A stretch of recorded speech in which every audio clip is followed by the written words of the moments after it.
Hey, what is up, mortals? Tim here. And before we get into today's video, there's a few things I want to say. I want to let you all know we have a merch store. Some of the items in it are only available for a limited amount of time, so if you're interested, go into the description and check it out. Each purchase helps us make more content. Secondly, if this video hits 300 likes by the end of the week, we will continue this what if. Thirdly, if you didn't know, only 41.3% of you guys are subscribed to us. So please, hit that subscribe button and click the bell icon. Now, with that out of the way, let's get into the story. Izuku ran through the burning city with the sparks of One for All bouncing off of him as Nomu ran rampant, destroying everything. As the pros dealt with the current situation, he couldn't help but worry about something else. Midoriya couldn't help but think that there had to be a connection between the hero killer's last known location being there and the League of Villains' assault on the city. He couldn't ignore the possibility that they might be working together. If his fears of the hero killer being his former master were correct, though, then the attack might have been a way to force an association between the two. He didn't want to think about the other implications such circumstances would imply. It wouldn't be a surprise to Izuku if Ida was in pursuit of or currently encountering the vicious villain. He cycled through all the information he knew about the hero killer. 17 heroes killed, 24 critically wounded, last sighted in Hosu. 60% of his victims found in blind corners and deserted areas. Midoriya turned into the closest alleyway. He hoped the latest bit of info he thought might bear some fruit. Almost instantly, he wished that someone else had found them. Deku stood tall between Stain and Tenya, his expression solemn and emotions conflicting. His fears had been confirmed. Midoriya? Izuku? Both combatants were in disbelief, not just because the Viridian-haired boy showed up, but because of the familiarity the other had with said boy. A cacophony of conflicting emotions violently tore their way through Ida's body and cannibalized themselves until only resentment and confusion were left. Looking between the two, he now couldn't deny the similarities in weapons and costumes. He felt like a fool for not making a connection sooner. Midoriya! You know this villain? You knew what he was doing to heroes, to my brother, and let it happen! Was everything you told us a lie? With how well he knew Izuku, it didn't take Stain long to figure out what connection the two boys shared. They were obviously both from UA. The masked murderer didn't give Izuku any time to respond to the fallen hero in training. In one swift moment, Stain unsheathed a hidden knife and sent it flying into Ida's face. Deku acted on impulse. With One for All still enveloping him, he grabbed a small knife from one of his pouches and sent it sailing. The two blades clanked against each other and sailed off course. Deku adjusted his stance so that he entirely blocked Ida from the view of Stain. After surveying the situation for a second time, he started formulating a plan. Ida, what's your blood type? The duration of his quirk depends on it. I need to know how long you'll be out for. Tenya hesitated to answer, still unsure of Midoriya's motives and untrusting of the green-themed ninja. The possibility that Deku would use the intel to assist the blood-clad maniac came to mind. He couldn't take that risk. I'm here to save you, but I can't do that if you don't know the situation. Please, work with me. Midoriya turned his head slightly, flashing a comforting smile on his face in an attempt to calm his friend. Time seemed to momentarily stop for the night-themed speedster in training. It wasn't even for a second, but it felt like hours passed as the storm inside Ida quelled, and light began shining through. A small, remorseful smile crept its way onto Ida's lips as he looked at his savior. Type A. As soon as Tenya murmured the words, he noticed Midoriya click something on his phone. Before Midoriya could put his cell phone back, Stain charged forward, and the former student and teacher's blades clashed. Izuku's phone crashed to the ground, and he inadvertently stomped on it while trying not to fall from the immense force Stain was pushing on him. If it hadn't been broken from the fall, the small device was assuredly broken now that it was in pieces. Deku just hoped his message sent in time. Stain propelled himself off Deku, using their clashing blades as a makeshift springboard. After somersaulting, he stuck the landing a fair distance away from his young adversary. Deku didn't have the luxury of time on his side. Right now, he'd just have to push down his conflicting emotions and pray that someone would find them. Deciding to assume the worst for now, he prepared himself and stared down his former teacher. Izuku, you haven't changed, child. A true hero.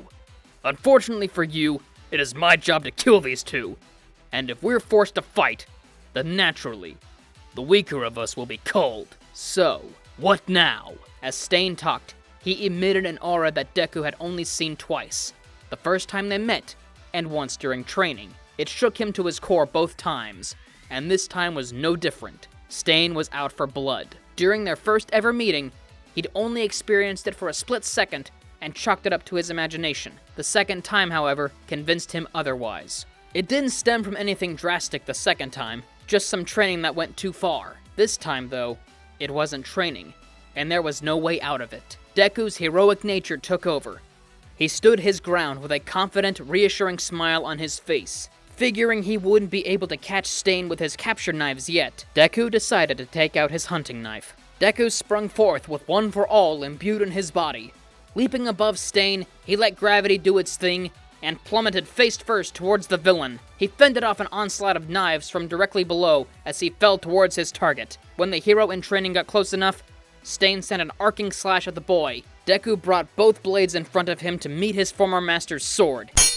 As they clashed, Deku twisted his body and, in a similar fashion to Stain, propelled himself and landed some distance behind the Crimson Crusader. Both ideology-driven fighters flung their metallic projectiles at each other before charging headfirst to meet with another clash of their swords. Before we get back into the story, I want to let you all know we have a second channel called Anime Deep Dive. Anime Deep Dive goes over the hard facts of the anime presented, including characters, lore, weapons, and so on. If you like that sort of thing, check the description below. And don't forget to click the eye icon in the top right corner. Now with that out of the way, let's get back into the story. Stain, you don't have to keep doing this. Turn yourself in, and I'm sure something can be worked out. Their blades parted as the two began going clash for clash. It looked as though they were fighting a mirror of one another.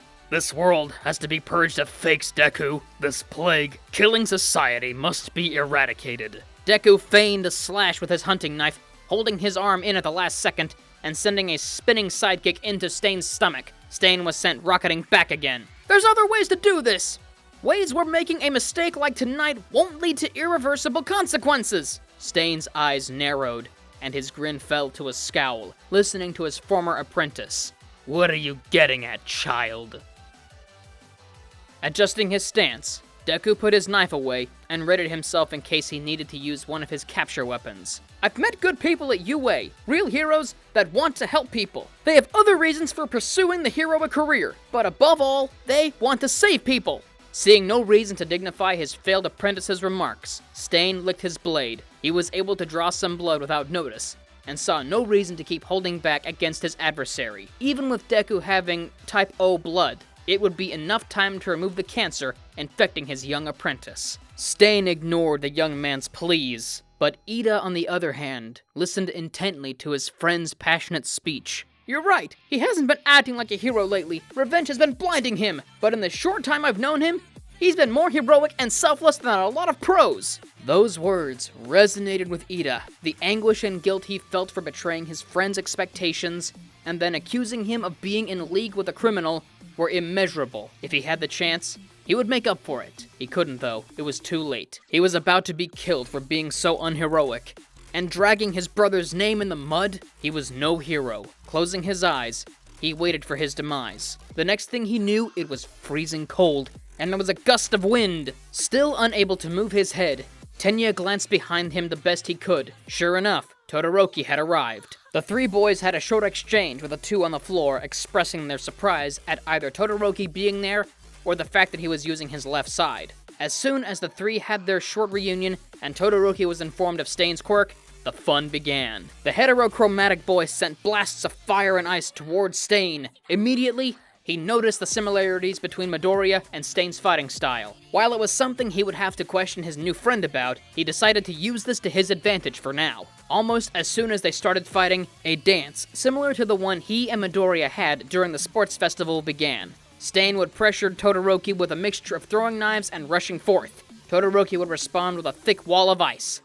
In turn, Stain either slashed through or jumped over the newly formed obstacle. This was followed by Todoroki blasting fire at the masked Cretan. The process continued a few times with some variation. Taking care of the villain's projectiles proved to be no problem. It was his sword that proved to be trouble. Ever so slowly, Todoroki was losing ground. Deku knew that as even things seemed for the moment, Shoto was on the losing end of the battle and needed help. Struggling to help his ally, to do anything, Deku began straining himself to move.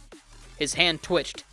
The upper hand Stain had was becoming more apparent as the fight dragged on. Todoroki lost track of Stain. The villain's speed had been more than a surprise for him. Looking around, the red and white themed child found Stain behind him. Deku was in mid-air combat with the assailant, and the two were going blow for blow, unable to get a hit in as they fell to the ground, neither deciding to use their weapons. Todoroki sent out a blast of fire towards the two combatants. Deku cleared out of the way, and Stain barely got burned. They continued their assault with a mix-up of attacks between the two of them. They were at complete stalemate. Neither party was budging. Grab the pro-hero and leave me.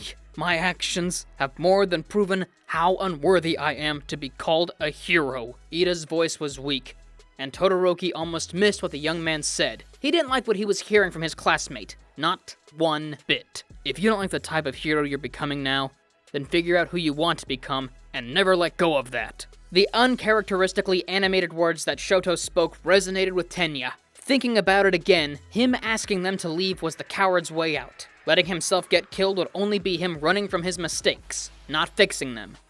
He wanted to be like his brother, a kind hero who took charge and worked well with others for the greater good. Feeling reinvigorated and as though he had a new purpose in life, the new Ingenium fought off his paralysis and stood with a new look in his eyes. Just after he got up, the blaring sounds and lights of police cars were heard along with voices of some pros. Using this as a much-needed distraction, Stain left, while everyone's attention was turned away from him. The only thing left behind was his cell phone. The three boys hoisted Native up as comfortably as they could and carried him out of the alleyway. Stain had gotten away from them, but at least everyone was safe.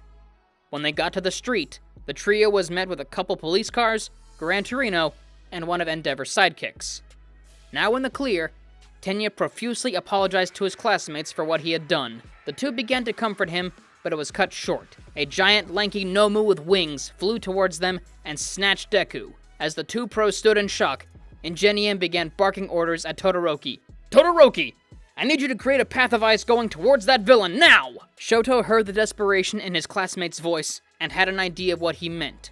With a quick nod, he complied. Stain waited nearby for the heroes to leave. He wanted to stay close to Izuku for now, and see if he was still worthy of the title True Hero. As he watched, a monster akin to the ones that dreaded League of Villains used swooped down fast. None of the heroes reacted, though.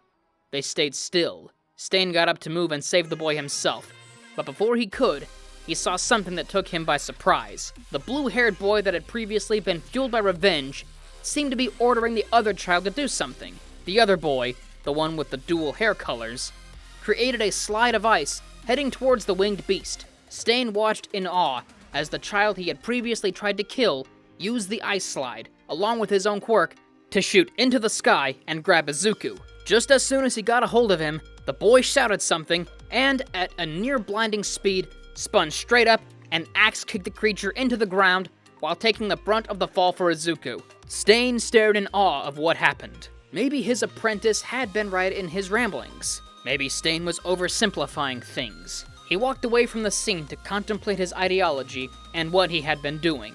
After some time in the hospital and a grueling amount of questioning, the three boys were released. During some free time, Midoriya informed Uraraka of the situation.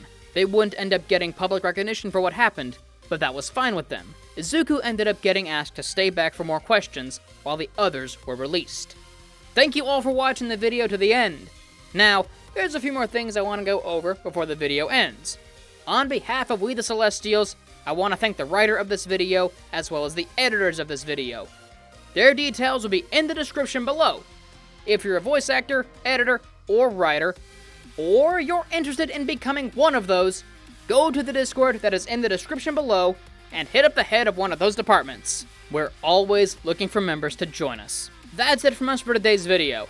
So thank you all for watching, and don't forget to hit that subscribe button if you're interested, and hit that like button if you like this video. Until next time, everyone take it easy, and have a fantastic day.